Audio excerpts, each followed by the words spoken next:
U.S. President Donald Trump has launched his most direct attack on Iran's supreme leader, Ali Khamenei. In an interview to U.S. media, Trump called for an end to Ayatollah's 37-year-long reign. Now, talking to Politico, Trump said, and I'm quoting, "It's time to look for new leadership in Iran." Now, the remarks are the closest the U.S. president has come yet to calling for regime change in Iran. Trump went further, calling Khamenei a sick man who should run his country properly and stop killing people. Now, Trump claimed that Iran is the worst place to live anywhere in the world because of poor leadership. Trump has repeatedly threatened to intervene as Tehran cracked down on massive protests against the government. But he seems to have changed course, or at least hit a pause for now.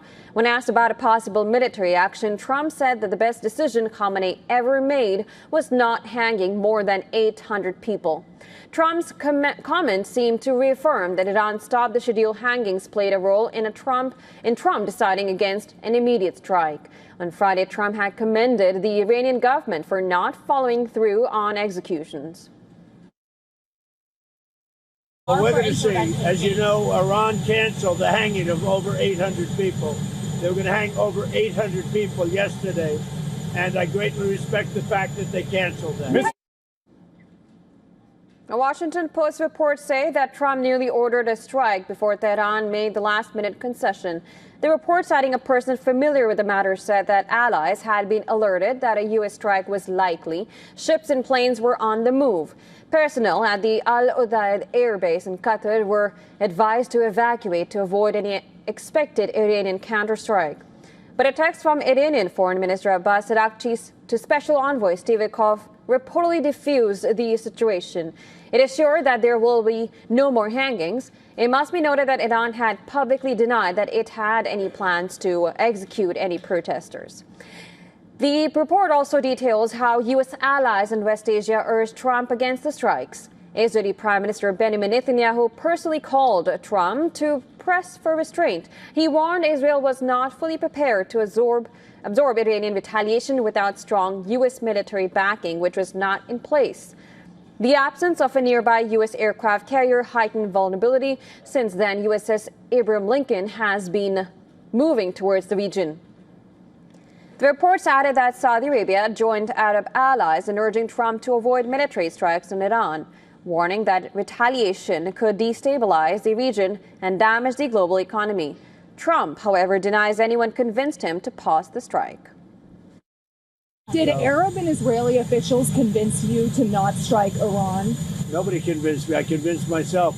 You had yesterday scheduled over 800 hangings.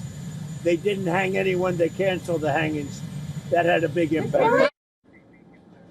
Meanwhile, U.S. Senator Lindsey Graham has said that if these reports of Arab nations' intervention are true, then the Arab countries are not a very good ally of U.S. Graham, a close ally of Trump, is on a tour of Israel.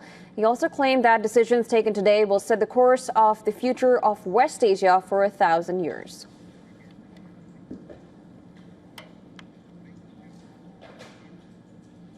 Now, earlier we spoke to Scott Lucas, professor of international politics at Clinton Institute University College in Dublin.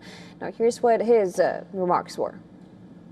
Trump's mind is unpredictable, to say the least. So having threatened the strikes on Iran, the Iranians, either directly or through others, got a message across to Trump that said, oh, no, we're not going to kill anybody else. We're not going to execute anybody else.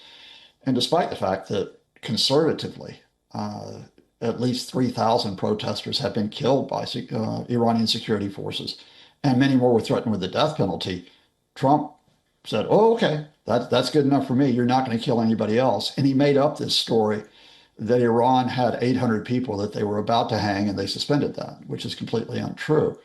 So, you know, in terms of Trump's mind, it's like he marched his troops up the hill and then he's marched them back down again.